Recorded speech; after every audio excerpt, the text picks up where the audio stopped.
తిరుమల శ్రీవారిని దర్శించుకునే భక్తులందరికీ అలిపిరి గురించి ప్రత్యేకంగా చెప్పక్కర్లేదు. కానీ ఈ పేరుకు అర్థం ఏమిటో, ఈ ప్రాంతానికి అలిపిరి అనే పేరు ఎలా వచ్చిందో మాత్రం చాలామందికి తెలియదు. వాస్తవానికి అలిపిరి అనే పదం మన తెలుగులో కానీ తమిళం, కన్నడ, మలయాళ భాషల్లో ఎక్కడా కనిపించదు. ఇది వినడానికే ఓ విచిత్రమైన పేరులా అనిపిస్తుంది.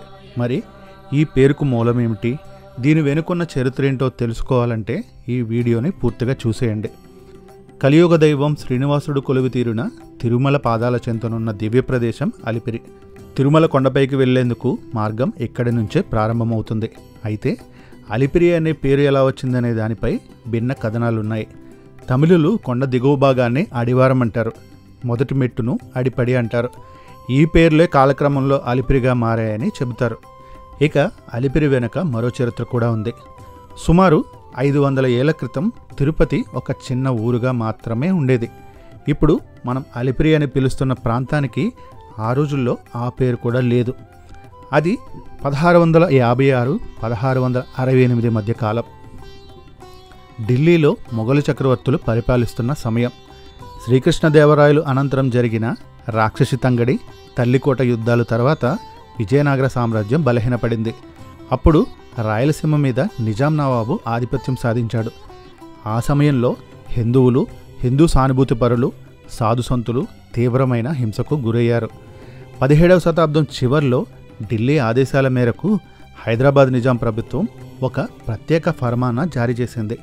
ఫర్మానా అంటే ఒక స్పెషల్ ఆర్డర్ అని అర్థం. దాని ప్రకారం సుల్తాన్ అబ్దుల్లా కుతుబ్ షా తన వజీర్ల సైన్యంతో కలిసి అలీ అనే అత్యంత కరుడుగట్టిన మహమ్మదీను నేతృత్వంలో కడప, కర్నూలు, నెల్లూర్లలో దారుణంగా దాడులు చేసి అనేక దేవాలయాలను ధ్వంసం చేశారు. ఆ తరువాత ఆ సైన్యం తిరుపతి వైపుకు వచ్చింది. ఆ కాలంలో తిరుపతి ఒక చిన్న గ్రామం మాత్రమే. ఇప్పుడు మంచినీళ్ళ గుంట అని చెప్పుకుంటున్న నరసింహతీర్థమే అప్పటి తిరుపతి గ్రామం. అక్కడ ఒక నరసింహస్వామి ఆలయం ఉండేది. ప్రజలు ప్రతిరోజు ధూపం, దీపం, నైవేద్యాలు సమర్పిస్తూ ఆ దేవాలయాన్ని కాపాడుతూ ఉండేవారు. అందుకే ఈ రోజుకి కూడా చరిత్ర తెలిసిన పెద్దవారు ఇప్పటికీ దీనిని నరసింహతీర్థం రోడ్ అనే పిలుస్తారు. అయితే అసలు ప్రశ్న ఇక్కడే ఉంది. అలీ అనే క్రూర సేనాధిపతి ఎందుకు తిరుపతిని లక్ష్యంగా చేసుకున్నాడు అని. దీనికి 2 ముఖ్యమైన కారణాలున్నాయి. మొదటిది, శ్రీ వెంకటేశ్వర స్వామి అత్యంత శక్తివంతమైన దేవుడని, తిరుమల లాంటి దివ్యక్షేత్రం ఇంకొకటి లేదు, భవిష్యత్తులో ఉండబోదు అని.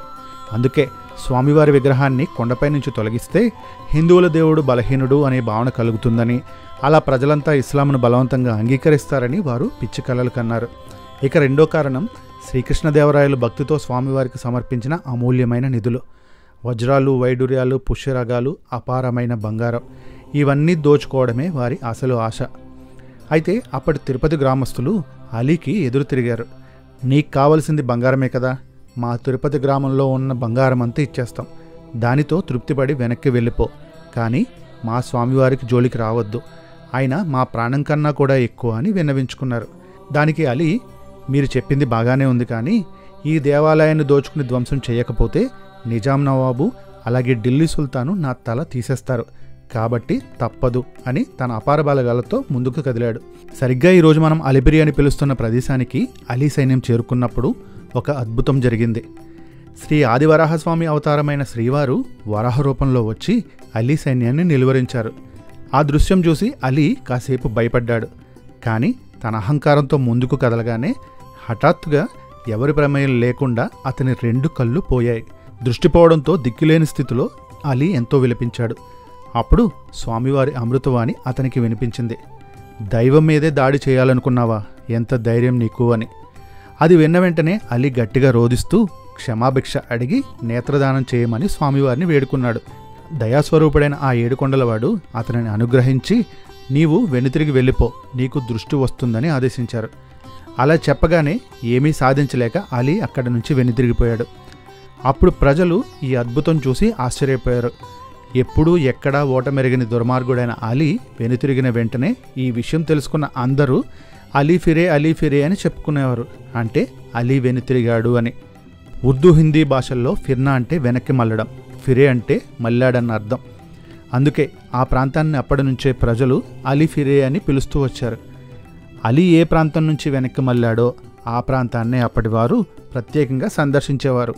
ఆ ప్రదేశాన్ని చూడడానికి వెళ్ళేటప్పుడు లేదా వెళ్ళి వచ్చిన తర్వాత ఎక్కడికి వెళ్ళారని ఎవరైనా అడిగినప్పుడు అలీఫిరే ప్రదేశానికి వెళ్తున్నామని చెప్పేవారు.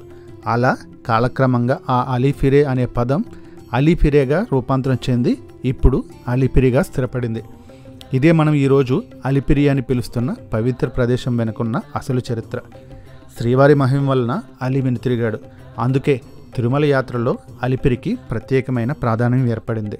గోవింద గోవింద.